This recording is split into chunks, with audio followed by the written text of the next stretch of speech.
ಪರಪುರುಷನ ಮೊಬೈಲ್ನಿಂದ ಪತ್ನಿ ಕರೆ ಮಾಡಿದಕ್ಕೆ ಆಕ್ರೋಶಗೊಂಡಂತಹ ಪತಿ ಆಕೆಯನ್ನ ಕತ್ತು ಸೀಳಿ ಹತ್ಯೆ ಮಾಡಿರುವಂತಹ ಬೆಚ್ಚಿ ಬೀಳಿಸುವಂತಹ ಘಟನೆ ಚಿಕ್ಕಬಳ್ಳಾಪುರದಲ್ಲಿ ಬೆಳಕಿಗೆ ಬಂದಿದೆ। 23 ವರ್ಷದ ಯೋಗಿಣಿ ಮೃತ ಮಹಿಳೆ ಗಣೇಶ್ ಕೃತ್ಯ ಎಸಗಿದಂತಹ ಆರೋಪಿ। ಈ ದಂಪತಿ ಕಳೆದ 4 ವರ್ಷಗಳ ಹಿಂದೆ ಪ್ರೀತಿಸಿ ಅಂತರ್ಜಾತಿ ವಿವಾಹವಾಗಿದ್ರು। ಆದರೆ ಕೆಲ ತಿಂಗಳಿಂದ ಇಬ್ಬರ ನಡುವೆ ಕೌಟುಂಬಿಕ ವಿಚಾರಕ್ಕೆ ಮನಸ್ತಾಪ ಉಂಟಾಗಿ ಮೃತ ಯೋಗಿಣಿ ತನ್ನ 2 ವರ್ಷದ ಮಗು ಜೊತೆ ತವರು ಮನೆ ಸೇರಿದ್ಲು।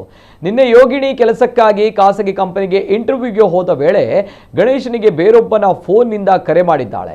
ಇದರಿಂದ ಕೋಪಗೊಂಡ ಪತಿ ನಿನ್ನ ಜೊತೆ ಮಾತನಾಡಬೇಕೆಂದು ಆಕೆಯನ್ನ ನಿರ್ಜನ ಪ್ರದೇಶಕ್ಕೆ ಕರೆದುಕೊಂಡು ಹೋಗಿ ಕೃತ್ಯ ಎಸಗಿದ್ದಾನೆ। ಇತ್ತ ಮೃತಳ ಕುಟುಂಬಸ್ಥರು ಗಣೇಶನ ಮನೆ ಮುಂದೆ ಮೃತದೇಹವನ್ನ ಇಟ್ಟು ಪ್ರತಿಭಟನೆ ನಡೆಸಿದ್ದಾರೆ। ಇನ್ನು ಈ ಬಗ್ಗೆ ಮಾಹಿತಿ ಪಡೆದ ಪೊಲೀಸರು ಘಟನಾ ಸ್ಥಳಕ್ಕೆ ಭೇಟಿ ನೀಡಿ ಪರಿಶೀಲನೆ ತನಿಖೆ ನಡೆಸಿ ಮುಂದುವರಿಸಿದ್ದಾರೆ।